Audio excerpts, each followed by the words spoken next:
Thank you for letting us use your workshop for the wedding flowers. Of course, all we have left to do are choose the flowers, the dress, and the cake. So, let's pick some posies. So, I want something that will reflect Auradon and the Isle. Must be Jacques and Gus. Yeah. Oh, that's a tall order though. Auradon and the Isle?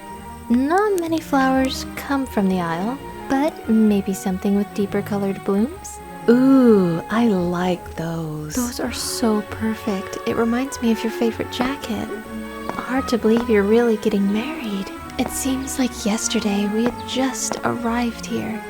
I know, right? I've already talked with Belle about having children. And grant children right away.